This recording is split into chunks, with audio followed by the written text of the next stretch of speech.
नमस्कार दोस्तों, आज 24/7 के इस इंट्रोडक्टिव वीडियो में आप सभी का बहुत स्वागत है। आज हम लोग बात करेंगे, चूँकि आप में से कई लोग अभी 12th की या 10th की एग्ज़ाम दे चुके होंगे या दे रहे होंगे, तो इसके बाद में एक सबसे कॉमन क्वेश्चन, एक सबसे आम सवाल जो सभी के मन में आता है वो है कि अब हम कौन सा करियर चूज़ करें, क्या करें हम ऐसा कि हमारा भविष्य इस कॉम्पिटिटिव युग में बहुत ही अच्छा, बहुत ही सफल और हम लोग एक अच्छा अमाउंट अपनी फैमिली के लिए और अपने भविष्य के लिए, अपनी फ्यूचर लाइफ के लिए अर्न कर सकें। तो आज हम बात करेंगे उन 3 सबसे इम्पॉर्टेंट फैक्टर्स के बारे में कि ऐसे कौन से वो 3 सबसे महत्वपूर्ण तथ्य हैं, सबसे इम्पॉर्टेंट फैक्टर्स हैं जिन्हें हमें कंसीडर करना चाहिए। दोस्तों, आज 24/7 में हम इसे कहते हैं 3A, the 3 A's of career decision.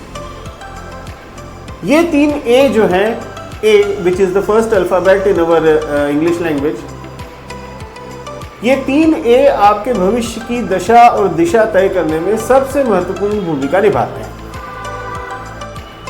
Ambit यानी कि स्कोप, किसी भी करियर को चाहे आप अंडर ग्रेजुएट के लिए करें, मतलब कि 12th की एग्ज़ाम देने के बाद में करें, या पोस्ट ग्रेजुएट के करें, पोस्ट ग्रेजुएट के लिए करें यानी कि अंडर ग्रेजुएट एग्ज़ाम देने के बाद में करें, सबसे पहले आपको डिसाइड करना चाहिए कि इस पर्टिकुलर कोर्स का, इस पर्टिकुलर करियर का जिसकी की चॉइस आप अपने भविष्य को सुधारने के लिए, अपने भविष्य को बनाने के लिए करना चाहते हैं, उसका स्कोप क्या है। स्कोप से मेरा तात्पर्य उस पर्टिकुलर फेज के स्कोप से नहीं है। जब आप उस पूरे कोर्स को कंप्लीट कर लेंगे, जब आप उस पूरे कोर्स को कंप्लीट करने के बाद जॉब के लिए जाएंगे, उस समय उस पर्टिकुलर कोर्स का या उस पर्टिकुलर सिलेबस का, उस पर्टिकुलर डिग्री का स्कोप क्या रहेगा। मान लीजिए उदाहरण के लिए कोई बच्चा 12th के बाद में BE कंप्यूटर साइंस या BTech कंप्यूटर साइंस की चॉइस करता है। हो सकता है उस पर्टिकुलर समय में, उस तत्कालिक समय में जब उस बच्चे ने एडमिशन लिया,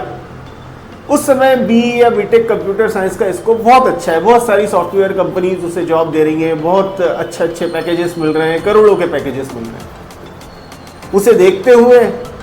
उसके कई दोस्त, उसके कई रिश्तेदारों, उसके मदर फादर ने उसे सजेस्ट किया कि नहीं बेटा, तुम भी BTech या BE कंप्यूटर साइंस ही कर लो। अब उस बच्चे ने एडमिशन ले लिया, उसकी डिग्री अगले 4 साल के बाद में पूरी होगी, तो उस समय उसे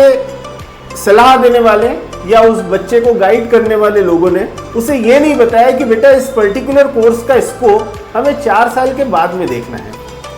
यानी कि जब उसकी डिग्री पूरी होगी, जब उसे सर्टिफिकेट मिलेगा, उस समय उस पर्टिकुलर कोर्स की वैल्यू क्या होगी और उस पर्टिकुलर कोर्स को करने के बाद में उसे एक सही जॉब, एक सही प्रोफाइल, एक सही सैलरी मिलेगी या नहीं मिलेगी। बच्चे ने BE या BTech कंप्यूटर साइंस में एडमिशन ले लिया और जैसा कि आप और हम सभी जानते हैं कि वर्तमान में अनेकानेक सॉफ्टवेयर कंपनीज में, अनेकानेक computer hardware and software companies में जॉब को लेकर रिसेशन चल रहा है, तो इतने अच्छे पैकेजेस नहीं है, इतनी अच्छी सैलरी नहीं है। क्या होता कि उस बच्चे को उस समय कोई ऐसा नॉलेज देता कि बेटा ये मार्केट जो एवर चेंजिंग है, स्पेशली BE या BTech कंप्यूटर साइंस करने के बाद, या कंप्यूटर साइंस की जो इंडस्ट्रीज़ हैं या सॉफ्टवेयर इंडस्ट्री है, वो इतनी अनसर्टेन है कि यहाँ पर जैसे जैसे AI का इंटरफेरेंस शुरू होगा, AI यानी कि आर्टिफिशियल इंटेलिजेंस का या मशीन लर्निंग का इंटरफेरेंस शुरू होगा, वैसे वैसे धीरे धीरे कहीं ना कहीं जॉब देने वालों की कैपेसिटी और जॉब देने वालों की प्रॉफिटेबिलिटी बढ़ाने के लिए वो पर्टिकुलर जॉब्स की संख्या और number of persons they are hiring, कितने लोगों ने हायर करने हैं, इस काउंट को वो लोग कम कर देंगे। आज वो बच्चा जिसने एक एवरेज या मीडियोकर कॉलेज से BE या BTech कंप्यूटर साइंस की डिग्री पूरी की है, क्या उसे वो पैकेज मिल पा रहा है? नहीं मिल पा रहा है। BE या BTech कंप्यूटर साइंस किया हुआ बच्चा जिसने अपनी ज़िंदगी के 4 सबसे महत्वपूर्ण ईयर उस डिग्री को अर्न करने के लिए दिए हैं, वो 4 साल के बाद में भी किसी छोटे ऑफिस में DTP ऑपरेटर या बाबूगिरी करने या मार्केटिंग करने के लिए मजबूर है। तो ऐसा क्यों हुआ? ऐसा इसलिए हुआ कि उसने अपने करियर को डिसाइड करने के पहले उस पर्टिकुलर करियर या कोर्स के एम्बिट को, उसके स्कोप को अच्छी तरह से स्टडी नहीं किया, या उसे सलाह देने वालों ने, उसे काउंसिल करने वालों ने ये नहीं बताया कि बेटा आपको आज की स्थिति जो है वो तो बिल्कुल अपनी जगह सही है, लेकिन 4 साल के बाद में क्या स्थिति होगी, उस स्थिति को देखना है।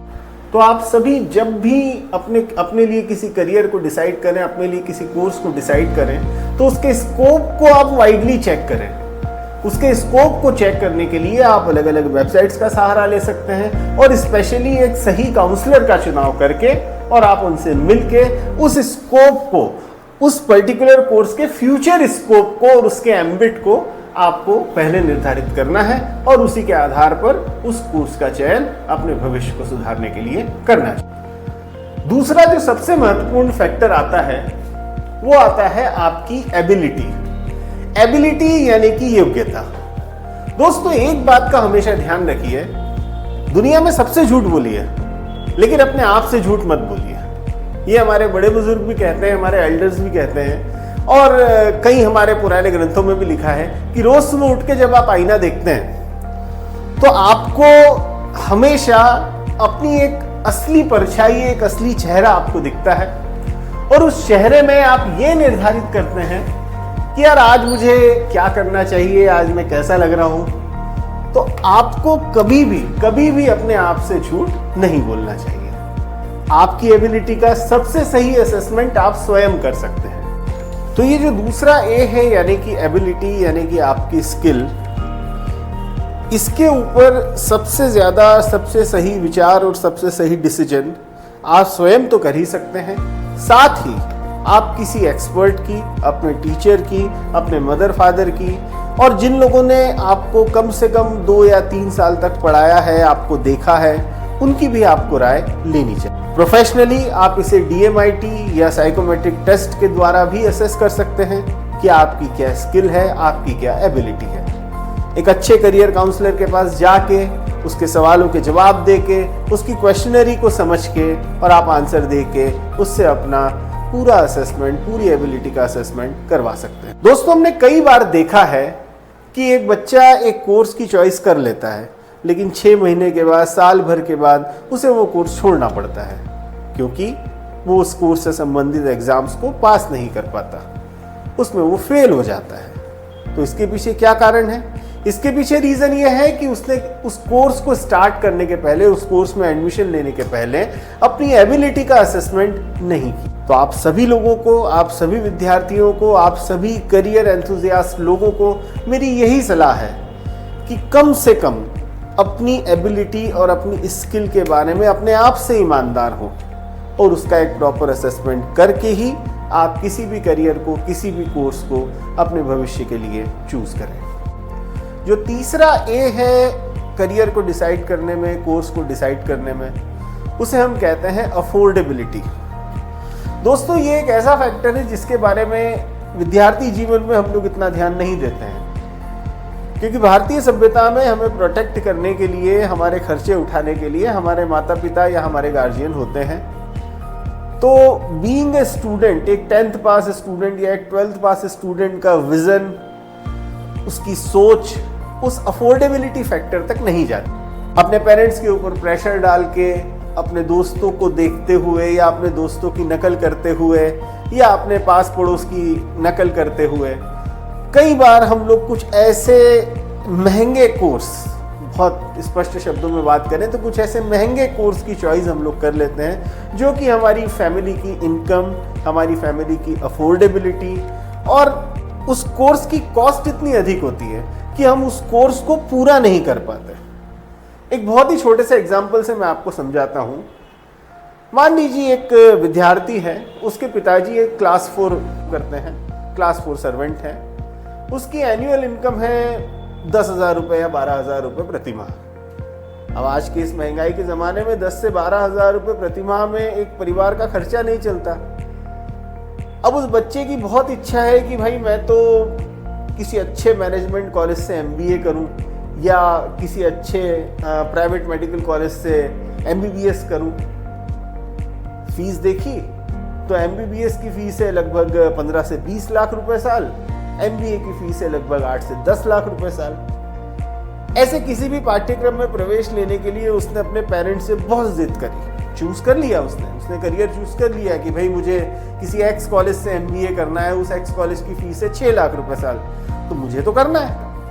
लेकिन इस चॉइस को करने के पहले उसने अपने अफोर्डेबिलिटी क्वोशिएंट को नहीं देखा क्या मेरी फैमिली इतनी फीस दे पाएगी? क्या मेरा परिवार इतना खर्चा उठा पाएगा?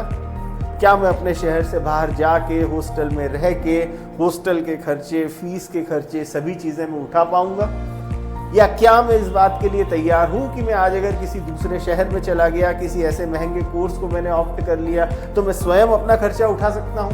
कहने का मतलब यह है दोस्तों कि किसी भी पाठ्यक्रम की चॉइस करने के पहले, किसी भी करियर को चूज करने के पहले अफोर्डेबिलिटी,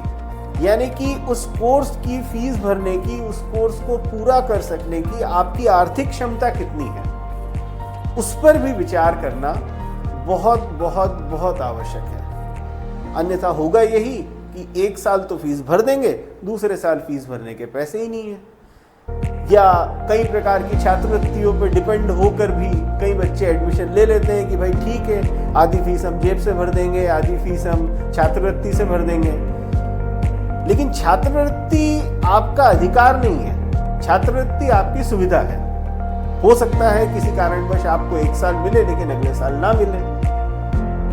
तो उस केस में आपकी अफोर्डेबिलिटी या आपकी क्षमता इतनी होनी चाहिए कि आप अपने पाठ्यक्रम की पूरी फीस भर सकें और उस पाठ्यक्रम को पूरी फीस भर के मन लगा के पूरे तरीके से कंप्लीट कर सकें। नहीं तो होगा यही कि एक साल फीस भर देंगे, दूसरे साल फीस नहीं भर पाएंगे, फिर आप एक पार्ट टाइम जॉब ढूंढेंगे और पार्ट टाइम जॉब के प्रेशर में एक फुल टाइम कोर्स को आप पूरा सही तरीके से नहीं कर पाएंगे। और जो स्किल, जो सर्टिफिकेट, जिस उद्देश्य के साथ आपने उस पाठ्यक्रम में प्रवेश लिया था, उस पाठ्यक्रम को आप मन लगा के सही तरीके से पूरा नहीं कर पाएंगे। तो ये है हमारे 3 ए। सबसे पहला एम्बिट, दूसरा आपकी एबिलिटी और तीसरा आपकी अफोर्डेबिलिटी। किसी भी करियर को, किसी भी पाठ्यक्रम का चुनाव करने के पहले आप सभी लोग अपने निकट भविष्य में आने वाले कुछ ही महीनों में, या हो सकता है आप लोग सोच भी चुके होंगे कि हमें क्या करना है अपने आने वाले भविष्य में, तो आप सभी से मेरा एक निवेदन है कि आप इन 3 फैक्टर्स के ऊपर पूरा विचार करें। नंबर 1, आपकी एम्बिट क्या है, यानी कि उस पर्टिकुलर कोर्स का स्कोप क्या है। दूसरा, आपकी एबिलिटी या आपकी स्किल उस कोर्स को आपको करने के लिए परमिट करती है या नहीं। और तीसरा, अफोर्डेबिलिटी। इन तीनों फैक्टर्स पे विचार करके ही अपने किसी करियर को आप डिसाइड करें। आने वाले वीडियोस में हम करियर से संबंधित कई नए नए फैक्ट्स और कई नई नई चीज़ें हम आपको बताते रहेंगे और हम लोग इस बारे में डिस्कशन भी करेंगे। तब तक के लिए धन्यवाद।